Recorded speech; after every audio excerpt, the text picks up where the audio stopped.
അടുത്തത് വരുന്നത് merging tables. Merge എന്ന് പറയുന്നത് എന്താ? കമ്പൈൻ ചെയ്യുക.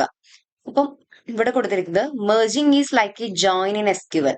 SQL നമ്മൾ ജോയിൻ എന്ന് പറയുന്ന ഒരു ക്ലോസ് യൂസ് ചെയ്യുന്നുണ്ട്, ഫംഗ്ഷൻ യൂസ് ചെയ്യുന്നുണ്ട്. അതുപോലെ തന്നെയാണ് ഇവിടെ മെർജിങ് എന്ന് ഉദ്ദേശിക്കുന്നത്.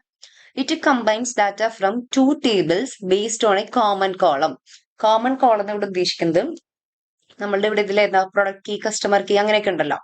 അപ്പോൾ അതിന്റെ ബേസിലായിരിക്കും നമുക്ക് ഇത് കമ്പൈൻ ചെയ്യാൻ പറ്റുക. ഓക്കെ, ഒരു ബന്ധമില്ലാത്ത രണ്ട് ടേബിളിനെ തമ്മിൽ നമുക്ക് കമ്പൈൻ ചെയ്യാൻ പറ്റില്ലല്ലോ. അതാണ് ഇവിടെ ഉദ്ദേശിക്കുന്നത്. ഓക്കെ,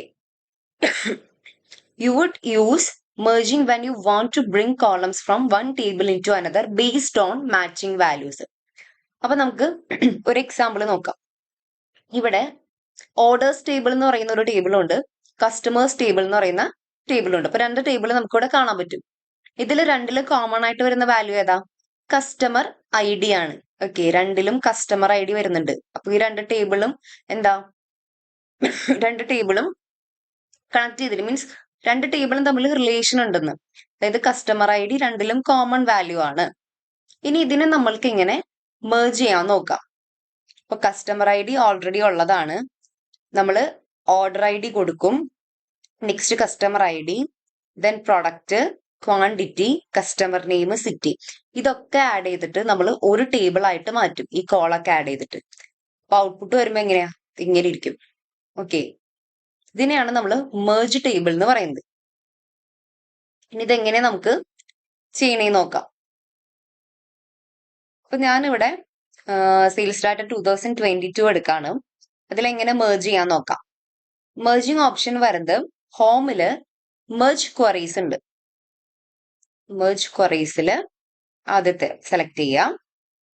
ദെൻ എന്താ വന്നിരിക്കുന്നത്, ഒരു ടേബിൾ നമ്മൾ ഓൾറെഡി സെലക്ട് ചെയ്തിരിക്കുന്ന ടേബിൾ വന്നിട്ടുണ്ട്. ഇനി വേറൊരു ടേബിളും കൂടി സെലക്ട് ചെയ്യണം. രണ്ട് ടേബിളിൽ നിന്നല്ലേ നമ്മൾക്ക് കമ്പൈൻ ചെയ്യേണ്ടത് അല്ലെങ്കിൽ മെർജ് ചെയ്യേണ്ടത്. അപ്പൊ അടുത്ത ടേബിൾ ഞാൻ ഇവിടെ പ്രൊഡക്റ്റ് ലുക്കപ്പ് എന്ന് പറയുന്ന ഒരു ടേബിളും കൂടി എടുക്കാണ്. ഓക്കെ, ഇനി ഇതിൽ കോമൺ ആയിട്ട് വരുന്ന വാല്യൂ ഏതാ, മീൻസ് കോമൺ ആയിട്ട് വരുന്ന കോളം ഏത് ഇതിൽ രണ്ടിലും?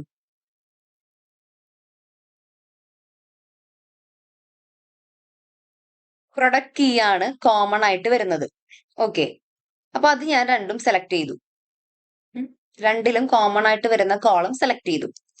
ദെൻ ഞാൻ ഓക്കെ കൊടുത്തു. ഓക്കെ കൊടുക്കുമ്പോൾ എന്ത് കാണാൻ പറ്റും? അഡ്വഞ്ചർ വർക്ക്സ് പ്രൊഡക്റ്റ് ലുക്കപ്പ് എന്ന് പറയുന്ന ഒരു പുതിയ കോളം ജനറേറ്റ് ആയിട്ട് നമുക്ക് ടേബിൾ എന്ന് പറയുന്ന കുറെ വാല്യൂ, ഇപ്പൊ കുറെ മീൻസ് എല്ലാ റോസിലും ടേബിൾ എന്ന് പറയുന്ന വാല്യൂ കാണാൻ പറ്റും. ഇനി ഇതിനെ നമുക്ക് എന്താ ചെയ്യേണ്ടത്? ഇവിടെ ഈ ഹെഡേഴ്സിന്റെ നേരെ ഒരു ഐക്കൺ കണ്ടോ, അതിൽ സെലക്ട് ചെയ്യാം. സെലക്ട് ചെയ്തിട്ട് നമുക്ക് ഏത്, അതായത് പ്രൊഡക്റ്റ് ലുക്കപ്പ് എന്ന് പറയുന്ന ടേബിളിലെ ഇപ്പൊ ഓൾറെഡി നമ്മൾ സെലക്ട് ചെയ്ത് വെച്ചിരിക്കുന്ന ടേബിൾ ഏതാ? സെയിൽസ് ഡാറ്റ 2022 ആണ്. അപ്പൊ ഇവിടെ വന്നിരിക്കുന്നത് ഏത് ടേബിളിലെ വാല്യൂസ് ആണ്? പ്രൊഡക്റ്റ് ലുക്കപ്പിലെ വാല്യൂസ് ആണ്. അപ്പം പ്രൊഡക്റ്റ് ലുക്കപ്പിലെ ഏതൊക്കെ വാല്യൂസ്, ഏതൊക്കെ കോളംസ് ആണ് നമുക്ക് സെയിൽസ് ഡാറ്റയിലേക്ക് വരേണ്ടത്, അത് മാത്രം സെലക്ട് ചെയ്ത് കൊടുക്കുക. ഇപ്പം ഞാനിവിടെ